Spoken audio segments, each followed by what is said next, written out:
What kind of person are you? Do you even have a heart? Anger takes over as family members of a Lancaster police officer killed off-duty by a hit-and-run drunk driver have their say after sentencing, and they do not hold back. Forgiveness? God will never forgive you. The news leader, broadcasting for all North Texas. Fox 4 News starts now. Grief and anger for the death of 25-year-old police officer Dustin Dotson. That spilled over today in court. Hello, everybody. I'm Heather Hayes. And I'm Steve Eager. It's 9 o'clock. Dotson had just finished a 12-hour shift on patrol and was headed home when a drunk driver ran him down and then took off. First on Fox 4 News tonight, Brandon Cobb shows us what happened in court today after the driver was punished, and then those victims got to do their impact statements. Brandon.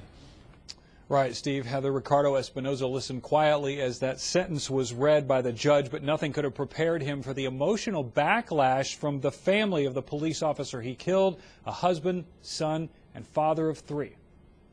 You are a worthless human being. Courtney Dodson wanted the man who killed her husband in a DWI hit-and-run crash to know she and the rest of her family feel nothing but hate for him. You will never have my forgiveness, and I only wish the worst for the rest of your useless existence.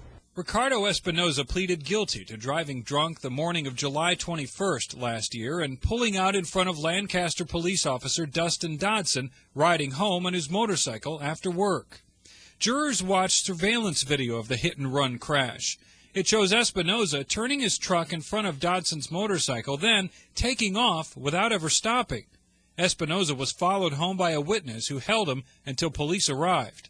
For his actions, he got an 18-year prison sentence. But that was only the beginning. There's no mistake about it. You killed my best friend. You left him on the side of the road in a ditch to drown on his blood.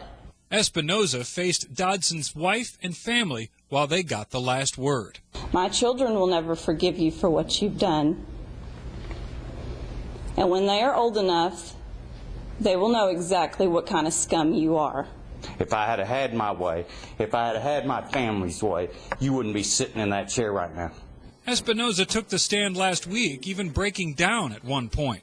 His attorney says his client is remorseful and sorry about what he did. He never denied it happened. He was very distraught that it happened, despondent that it happened. Actually, at some point wanted to apologize to the family. Something the officer's father says is too little, too late. When the law is done with you, then you can deal with us. And we'll see where you're at then, because I'll be there. Now, one thing to note about this, not only was Espinoza drunk, but investigators said he also had meth in his system. Now, with that 18-year sentence, he won't be eligible for parole until he has served at least 9 years. Steve? All right, Brandon, you mentioned Officer Dodson's 3 children, and he was just a 25-year-old guy, so his kids are very young. How are they doing, do you know? Right. Well, according to some of the testimony in court, they're not doing very well. Their grandmother, Dodson's mother, said in court today that she has stopped giving them markers and crayons for a while because all they do is draw pictures of their dad and ask why he's not there. A lot of the family saying it's very tough to explain this to them, and she said that the children ask about their father every day. Steve? Okay, Brandon, thank you.